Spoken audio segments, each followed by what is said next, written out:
Tui derao kalaijak Tripura hastewo salkisa sakangni tui lommano bosongni derang monghini saklainani tei derao kalaijak rokno chuba chudanani sanmung rokno khobi kai chi chuku sanmung sanui dambre jorani achugui khadamung choba songchaka CPIML ni Akhil Bharat Kisan Mahasabha tei Akhil Bharat Khet tei Gramin Mazdur Sabha Agartalani Paradise Chamaniwo Songtajak o salni khadamung pando manjak phaika chela bori tei sikla khadojak adogro আজকে 24শে September দুপুর 12টা থেকে বিকেল 4টে পর্যন্ত 4 ঘন্টা গণ অবস্থানের ডাক দিয়েছে মূলত তিনটি সংগঠন সিপিআইএমএল অখিল ভারত কিষাণ মহাসভা এবং অখিল ভারত ক্ষেত মজদুর গ্রামীণ মজদুর সভা।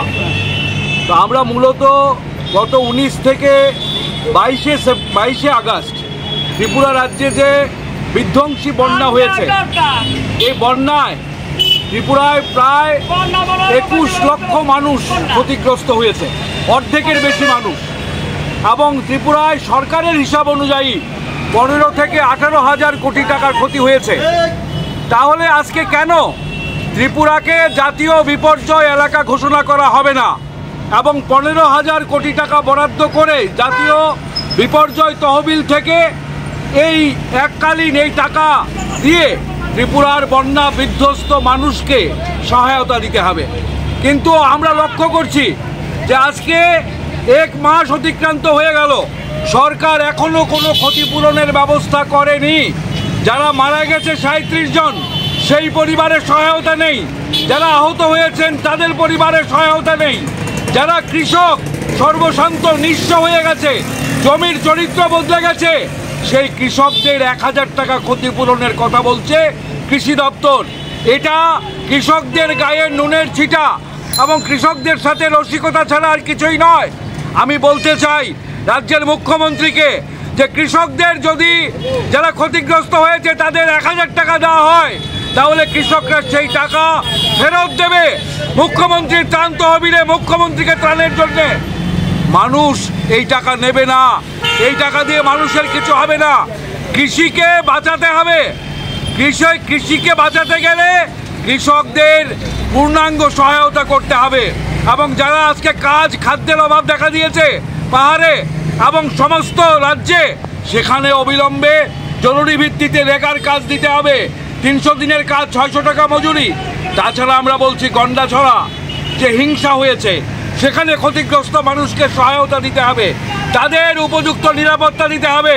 রানীর বাজারের কৈতরা বাড়িতে যেভাবে সংখ্যালঘু মুসলিমদের উপরে পরিকল্পিতভাবে আক্রমণ হয়েছে, এই 21টা ঘর পুড়েছে, 14টা যানবাহন পুড়েছে, সেখানে এখনো মানুষের নিরাপত্তা নেই, সেখানে মানুষ এখনো সহায়তা পায়নি। ঘর পুনর্নির্মাণ করে বাড়িতে যাওয়ার জন্য এখনো কোনো ব্যবস্থা নেই।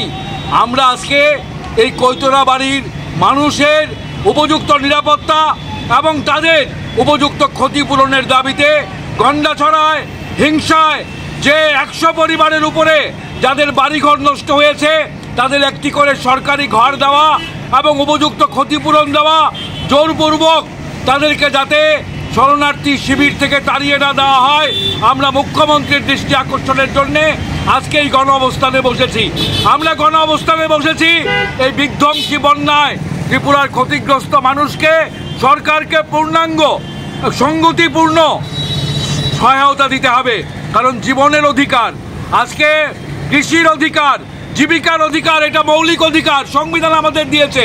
কাজে রাষ্ট্রকে দায়িত্ব নিতে হবে, রাষ্ট্র এড়িয়ে যেতে পারে না।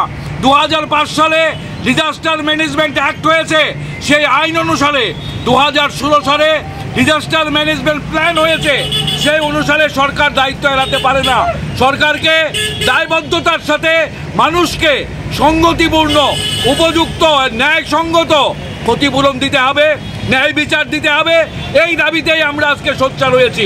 উৎসবের মাস শুরু হবে, উৎসবে মুখর হবে, কিন্তু রাজ্যের অর্ধেক অংশের মানুষের সর্বনাশ হয়ে গেছে, বিপর্যস্ত হয়ে গেছে মানুষ, বিপর্যয় নেমে এসেছে। এই মানুষকে সামিল করানো ছাড়া উৎসব হতে পারে না। কাজে আমরা বলবো সরকার এটাকে আড়াল করতে চাইছে। এখন সরকার যাতে বন্যায় ক্ষতিগ্রস্ত মানুষের সমস্যাকে আড়াল করতে না পারে, আমরা তার জন্যে আজকে এই গণ অবস্থানে বসেছি। আমরা সোচ্চার হয়েছি এবং এই দাবিতে রাজ্যের মুখ্যমন্ত্রী এবং কেন্দ্রের প্রধানমন্ত্রী এই দায়িত্ব এড়াতে পারে না। ত্রিপুরায় এটা বিপর্যয়, জাতীয় বিপর্যয়, প্রধানমন্ত্রী এর দায়িত্ব এড়াতে পারে না। কাজে প্রধানমন্ত্রীকেও আজকে জাতীয় বিপর্যয় ঘোষণা করে রাজ্যে উপযুক্ত ক্ষতিপূরণের ব্যবস্থা করতে হবে, এই দাবিতে আমরা সোচ্চার হয়েছি।